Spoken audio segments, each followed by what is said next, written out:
Hi guys, I am coming back with a topic on adaptogens, underused. Um, Not too many people understand what adaptogens are. Adaptogens are a group of plants and herbs that can reduce stress. They are usually over the counter most of the time. There are multiple kind of adaptogens for people who go to bed and their mind is racing or they're thinking about what am I going to do? Yes, they're in bed. They're in bed to sleep, but they are unable to sleep because their mind is racing.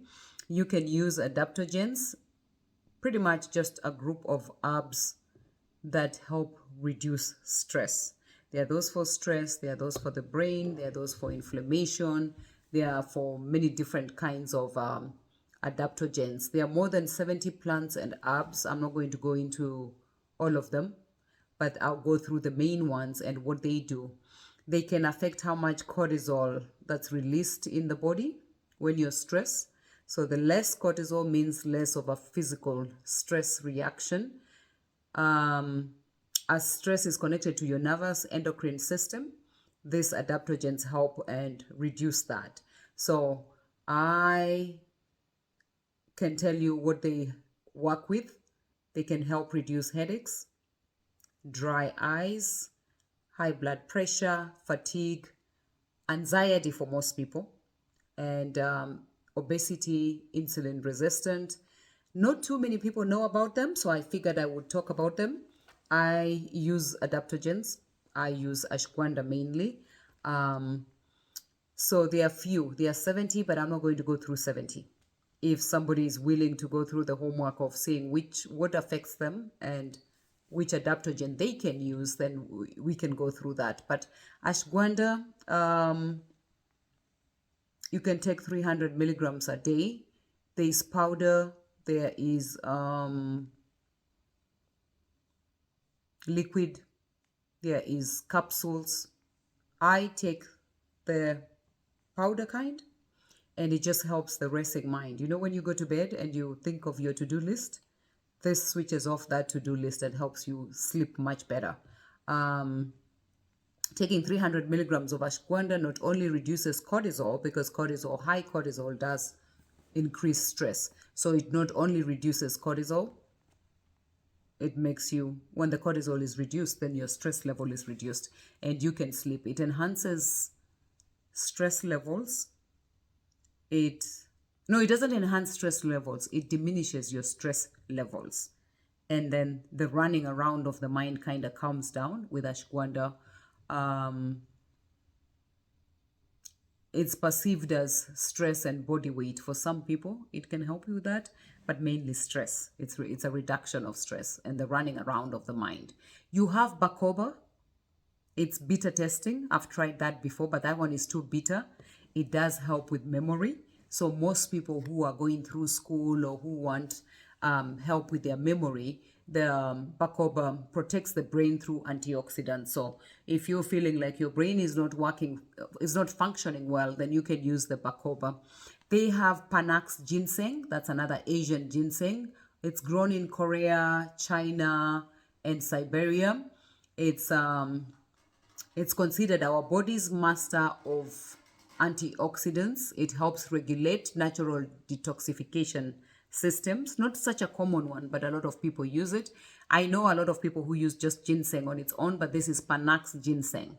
So Panax ginseng will do that for you. It's going to be the main antioxidant for the body. So if you're looking for an antioxidant, Panoxa ginseng. And these are all over the counter. You can find them in places like Sprouts. Most vitamin shops do have this. Another one is Rhodiola rosea. It's a chemical energy produced in the mitochondria, and it's an essential energy inside your cells. So if you're missing any energy and you want to bump up your energy levels, this is one that you can take.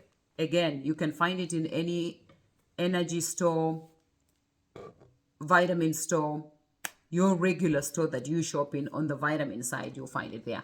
Another one is, I am looking it up because I can't remember all of them. I know ashwagandha because I do use ashwagandha. The other one is Schisandra chinesis. it helps decrease blood glucose and cortisol levels.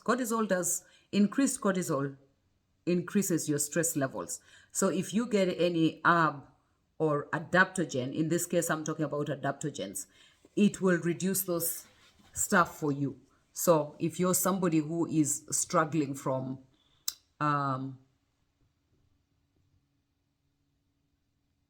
cellular damage, levels are high, it will decrease your blood glucose and cortisol levels. So that's one to use, and that's Schisandra chinesis. And then you have Siberian ginseng, which has been used in Chinese medicine for centuries. The Chinese are ahead of us because they use a lot of herbs instead of medications. So they prefer that, and they seem to live longer than all of us do.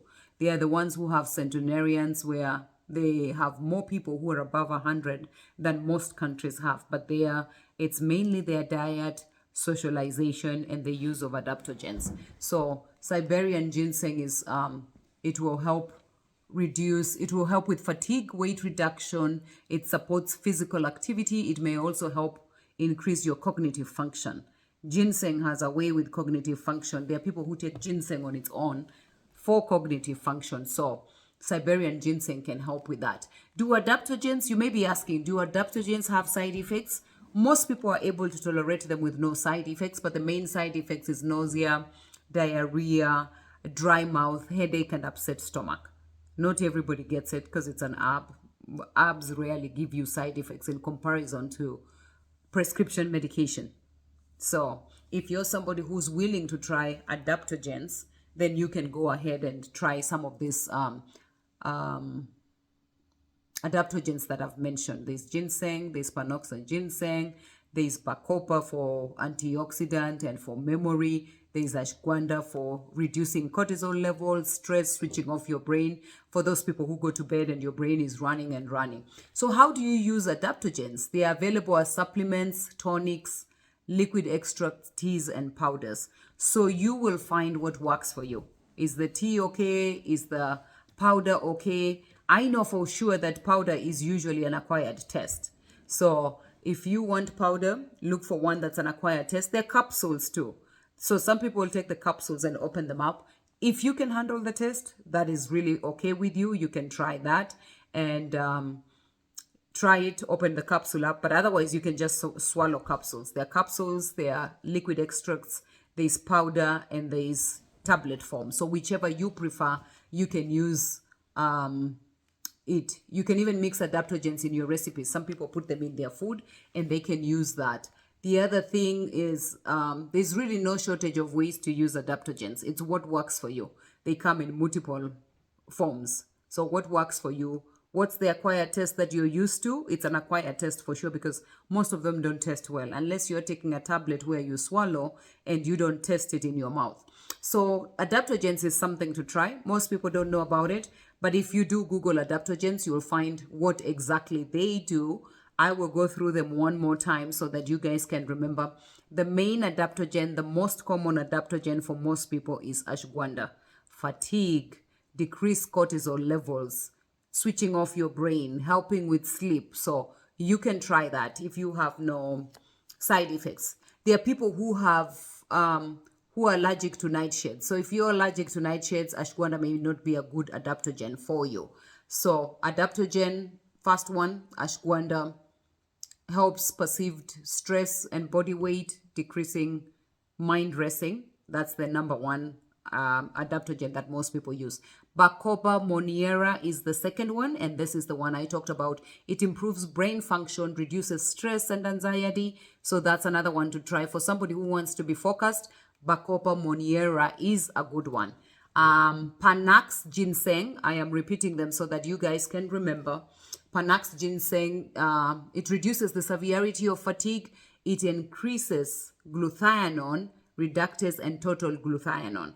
So if you're somebody who's considered that your body wants a master antioxidant, then you can use Panax ginseng.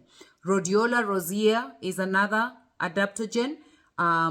It can trigger your body's ATP synthesis. It's chemical energy produced in the mitochondria. It helps reduce unrest, irritability, and tension. So that's what rhodiola rosea does. Schisandra chinensis is also another adaptogen. It helps decrease blood glucose and cortisol levels. When your cortisol levels are high, your stress levels are high. So if you're somebody who wants to reduce that and find out, there are labs that you can do for cortisol, saliva or serum, where they take your blood. The most accurate cortisol level is when they take your saliva. So try those and decrease your interleukin production and try and feel good. Siberian ginseng, it increases your cognitive function. Ginseng for most people does increase cognitive function. So if you feel like your cognitive function is decreasing, then try and take Siberian ginseng. And as I said, I'll repeat, side effects, nausea, headache, diarrhea, upset stomach, and dry mouth. Doesn't happen as common, but everybody is different. Try those, check with your primary doctor. Most primary doctors have no idea about adaptogens. So it's something you'll do research. If you're into mainly herbs, then you can do your own research. Look for a good website, Cleveland Clinic or any of those good websites, Mayo Clinic, and they'll explain to you what adaptogens are. So ashwagandha falls in the nightshade family. There are people who don't do well with nightshades. So if you're one of those people who doesn't do well with nightshades, then don't use ashwagandha because it does cause inflammation for the people who don't do well on nightshades. How you use them, you can mix them in your recipes. You can take with water, you can take as a liquid, you can take as a liquid extract, you can take as tablet form. Okay, guys, that is something you can look into if you're not into traditional Western medicine and you want to try Chinese herbs. Those are the main herbs you can try. As I said, there are more than that. These are the most common that people use. And then I will repeat again, you may be asking, what are adaptogens? Adaptogens, again, I repeat, is a group of plants and herbs that can reduce stress, work as an antioxidant, increase brain function, and decrease your resistance and tolerance to tense situations. So if you're somebody who wants to get out of the Western medicine and try this is something that you guys can try. Look them up, they're online, but make sure you're looking from a credible website because some websites are not credible. So you're thinking something like Mayo Clinic, Cleveland Clinic, National Health Institute.